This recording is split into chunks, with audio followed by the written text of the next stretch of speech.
Phoenix Audio presents Fatal Vows, The Tragic Wives of Sergeant Drew Peterson by Joseph Hosey. Read by Nick Summers.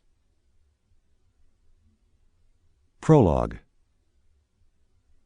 Walter Martinek hardly knows Drew Peterson, a retired police sergeant in the Chicago suburb of Bolingbrook, but he's a good friend of Peterson's stepbrother, Tom Morphy.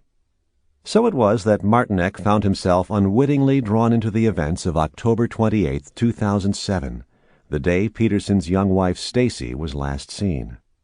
The prologue you're about to hear is a dramatization based on an account Morphy reportedly gave to police, as well as statements Martinek made in the media of his strange run-in with Morphy late that day, before Martinek had heard a word about Stacy's disappearance. In the months that she's remained missing, numerous stories have fluttered out from both those who knew her well and those who knew her barely at all, stories that the police and everyone following the case in the national news are sorting through to answer the vexing question: what happened to Stacy? Drew Peterson set a cup of coffee in front of his stepbrother, who was slumped in a stuffed chair in the back of Starbucks, away from the wide windows looking out onto busy Weber Road. Tom Morphy sipped the coffee and waited to hear why Peterson had summoned him there. But Peterson only said, "Drink this. You look like you need it." Morphy could believe he did. He'd woken up that morning with a familiar dull ache behind his eyes and burning in his stomach after spending the day on the couch, watching the Bears give away a game to the Lions. Then he dozed off and might still have been asleep if his stepbrother hadn't called at 5 o'clock that evening, asking to meet him at the Starbucks midway between their homes in the Chicago suburb of Bolingbrook. Peterson told Morphy to be there at 7.